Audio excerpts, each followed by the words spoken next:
It was January 26, 2011. A blizzard had blanketed Philadelphia, leading schools to dismiss early. Ellen had returned to the apartment she shared with Sam, a man she had met on a blind date 3 years prior and had become engaged to just the previous summer. Those who knew her described a woman deeply in love. Her therapist noted that Ellen spoke of Sam with nothing but praise, a smile often playing on her lips when his name came up. This is the story of Sam Goldberg. Welcome to our channel. Please subscribe now. Unreal, Truthful Crime.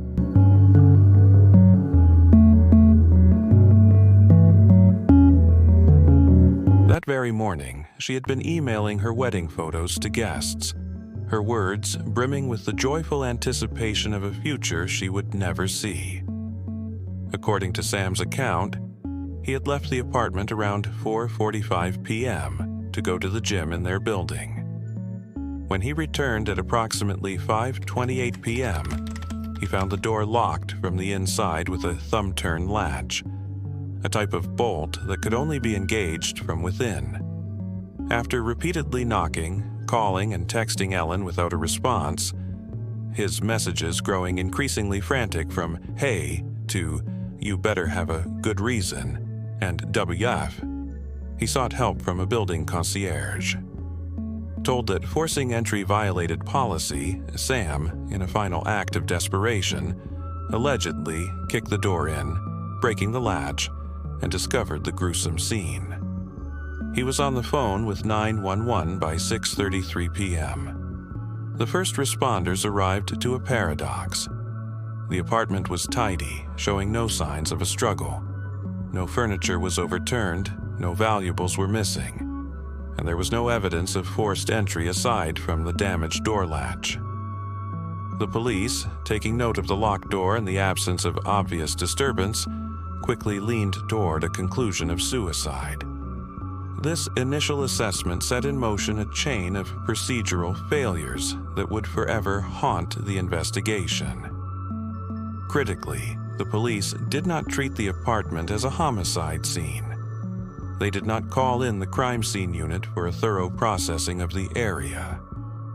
In a move that would later be condemned as an embarrassingly botched investigation, authorities even provided the contact information for a professional cleaning crew, who subsequently scoured the apartment, annihilating any potential evidence that might have remained. The following day, Dr. Marlon Osborne of the Philadelphia Medical Examiner's Office performed the autopsy. What he found directly contradicted the police's on-scene theory. Ellen Greenberg's body told a story of extreme violence.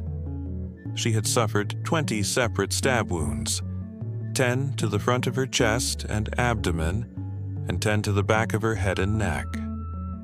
Among these were 2 particularly devastating injuries that experts would later focus on. One wound penetrated deep into her brainstem, another into her cervical spine. Dr. Osborne also documented 11 bruises in various stages of healing across her right arm, abdomen, and right leg. Based on this evidence, he officially ruled the manner of death a homicide. This set the stage for a baffling conflict between the medical examiner and the police. Homicide detectives began an investigation, but within weeks the official stance shifted back toward suicide. The police theory posited that Ellen, alone in the locked apartment, had succumbed to a sudden violent psychotic break. They pointed to the fact that she had been prescribed anti-anxiety medication and sleep aids like Klonopin and Ambien, drugs whose labels carried warnings about potential suicidal side effects. They also revealed that a search of her computer, conducted a month after her death, showed queries for quick ways to kill yourself, though the chain of custody for this evidence would later be questioned. The icy wind howled outside the 6th-floor apartment in Manayunk, Philadelphia. a fitting soundtrack to the tragedy unfolding within. On the kitchen floor, nestled between cabinets in the cold hardness of the tiles, lay Ellen Greenberg. The vibrant 27-year-old teacher, so full of life and promise just hours before, was now a centerpiece in a scene of grotesque violence.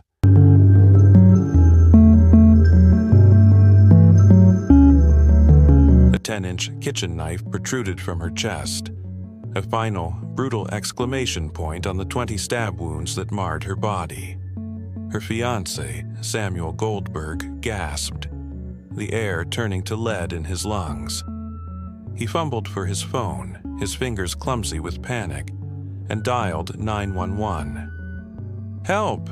I need an ambulance immediately," he pleaded to the dispatcher, his voice cracking under the weight of unimaginable horror. "I just came home, and my fiancé is on the floor covered in blood."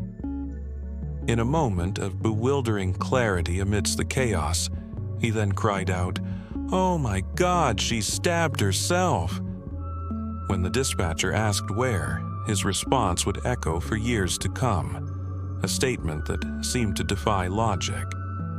"She fell on a knife? I don't. No, there's a knife sticking out of her heart."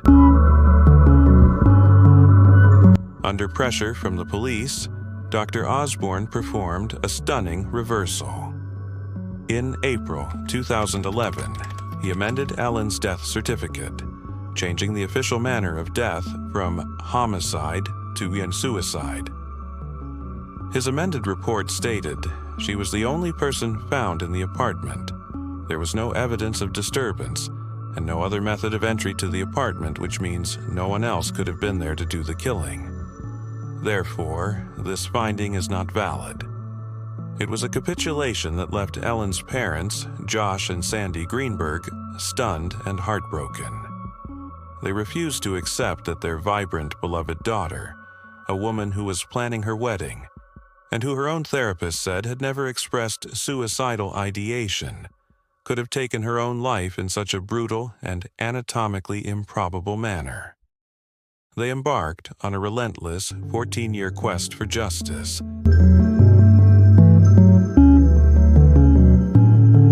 Spending their life savings and retirement funds to fund their own investigation. They hired a team of independent experts whose findings painted a picture that looked far more like murder.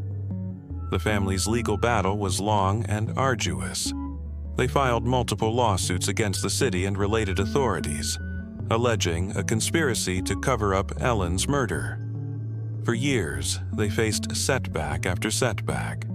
Then, in 2025, a monumental break finally occurred. The original pathologist, Dr. Marlon Osborne, signed a document recanting his suicide ruling. He stated that based on new information, he now believed Ellen's death should be classified as by means other than suicide.